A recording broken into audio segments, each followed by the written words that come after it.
Hi అండి, అందరికీ నమస్కారం. ఈరోజు మనము ఆయిల్ తక్కువ వేసుకొని చికెన్ని టేస్టీగా ఎలా తయారు చేసుకోవాలో చూద్దాము.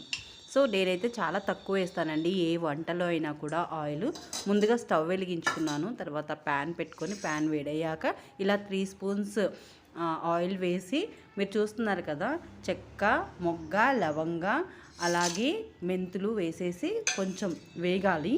వేగిన తర్వాత ఇందులో ముందుగా తరిగి పెట్టుకున్న పచ్చిమిర్చి చీలికల్ని ఒక 4 వరకు వేసుకోవాలండి. 3 నుండి 4 వరకు వేసుకోవాలి.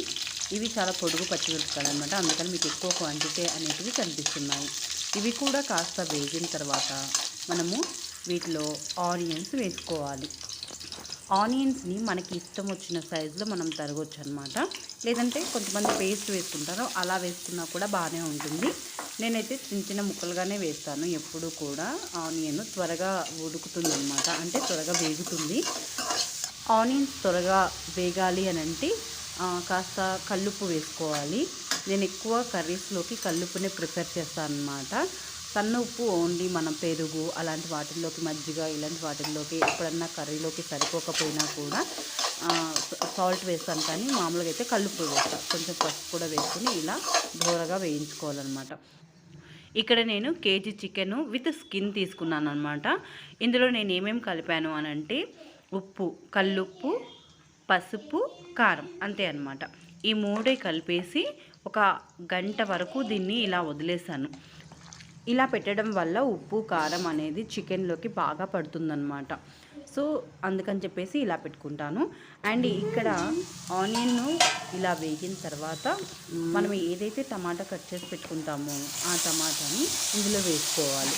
టమాటాని వేసుకొని టమాటా కూడా అటు ఇటు వేయించేసి, అండ్ ఇప్పుడు కొంచెం మనం అల్లం వెల్లుల్లి పేస్ట్ అనేది దీంట్లో యాడ్ చేసుకోవాలన్నమాట. కేజీ చికెన్లోకి సరిపడినంత తీసుకోవాలి. చూసారు కదా, ఒక్క స్పూనే వేస్తున్నాను అనమాట. కేజీ చికెన్కి ఒక పెద్ద స్పూన్తో సరిపోతుంది, అంతకంటే ఎక్కువ వేసుకోకూడదు. అండ్ బాగా ఈ అల్లం వెల్లుల్లి పేస్ట్ కూడా మగ్గేలాగా ఇలా తిప్పుకుంటూ ఉండాలి. లేదంటే మూత పెట్టేసి ఒకసారి అలా తిప్పేసి మూత కూడా పెట్టేసుకోవచ్చు. అండ్ అల్లం వెల్లిగడ్డ కూడా వేగిపోయింది కాబట్టి మనం చేసుకున్నామో ఆ చికెన్ని ఇలా వేసేసుకోవాలన్నమాట.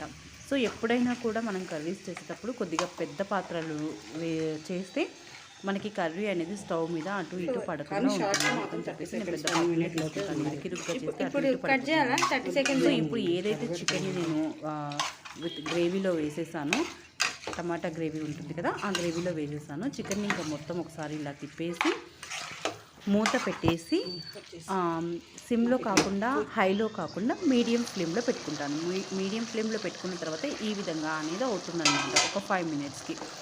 ఎప్పుడూ కూడా కర్రీస్ అనేటివి లో ఆర్ మీడియం ఫ్లేమ్లో పెట్టుకొని చేసుకుంటే మనకి కర్రీ చాలా బాగా కుదురుతుంది, టేస్టీగా ఉంటుందన్నమాట. హై ఫ్లేమ్లో పెడితే ఏమవుతుందంటే మొత్తం మాడిపోతుంది త్వరగా. సో ఇలా మీడియం ఫ్లేమ్లో పెట్టేసి మనం వేరే వర్క్ కూడా చేసుకోవచ్చు. ఇప్పుడు ఈ ఉడుకుతున్న గ్రేవీలో నేను ఒక మీడియం సైజ్ గ్లాస్ అనేది దాని నిండా వాటర్ తీసుకొని వాటర్ పోసుకుంటున్నాను. ఎందుకంటే గ్రేవీ అవసరం కాబట్టి. వేరే కర్రీస్ లేకోకుండా తినాలి అనుకున్నప్పుడు, ఇలా గ్రేవీతో కావాలి అనుకున్నప్పుడు కొంచెం వాటర్ అనేది యాడ్ చేసుకోవాలి. అది కూడా మనం ముక్క ఉడికిన తర్వాత యాడ్ చేసుకుంటే త్వరగా ఉడుకుతుంది. ముక్క ఉడకక ముందు మనం వాటర్ పోసేసామని అంటే మాత్రం సరిగా ఉడకదనమాట. అండ్ వాటర్ పోసాక కొంచెం హై ఫ్లేమ్లోనే పెట్టుకుంటాను మళ్ళీ ఆ వాటర్ వేడయ్యే వరకు. అండ్ ఇప్పుడు నేను చూపిస్తున్న మసాలా అంటే ధనియాల పొడి, కారం పొడి, గరం మసాలా, ఈ 3 యాడ్ చేసుకుంటాను అనమాట. ఇంకా కొబ్బరి కానీ ఇలాంటివి ఏవి నేను యాడ్ చేయను, ఎందుకంటే పిల్లలు పెద్దగా ఇష్టపడరనమాట. అందుకని చెప్పేసి నేను ఇలాగే సింపుల్గా చేస్తాను. అండ్ చాలా టేస్టీగా కూడా ఉంటుందన్నమాట కర్రీ అనేది. ఇప్పుడు మూత పెట్టేసి మీడియం ఫ్లేమ్లో ఉడికిచ్చేస్తాను అనమాట. ఫైనల్గా కర్రీ అయితే ఇలా రెడీ అయిపోయింది. సో మసాలాలు ఎందుకు ఎక్కువ వేయను అనంటే మసాలాలు తినడం మంచిది కాదు కాబట్టి ఎక్కువ కూడా యాడ్ చేయను, అలాగే ఆయిల్ కూడా ఎక్కువ యాడ్ చేయను అనమాట. చూసారా కర్రీ ఎంత గ్రేవీగా, అంటే మనం ఎక్కువ ఏమి యాడ్ చేయకున్నా కూడా ఎంత చక్కగా చేసుకోవచ్చో నేను మీకు చూపిస్తున్నాను అనమాట. అండ్ ఫైనల్గా కొత్తిమీర వేసుకుంటే ఆహా అనిపిస్తుంది. రుచి అనేది చాలా అంటే చాలా బాగుంటుందన్నమాట టేస్ట్. సో మనం తీసుకునే ఫుడ్ వల్ల మనం ఆరోగ్యంగా ఇలా మసాలాలు, ఆయిల్స్ అన్నీ తగ్గించుకొని తింటే మాత్రము మనకి రుచికి రుచి ఉంటుంది, అలాగే ఆరోగ్యం కూడా మనం కాపాడుకోవచ్చు అనమాట. సో ఇదండి నేను రెగ్యులర్గా ఇంట్లో చేసుకునే 1 కేజీ చికెన్ కర్రీని అయితే ఈ విధంగా చేస్తాను అనమాట. నా వీడియో కానీ మీకు నచ్చినట్లయితే లైక్ చేయండి, షేర్ చేయండి, సబ్స్క్రైబ్ చేసుకోండి అండ్ మంచి కామెంట్ అనేది పెట్టండి. Thank you for watching my channel. Bye bye friends.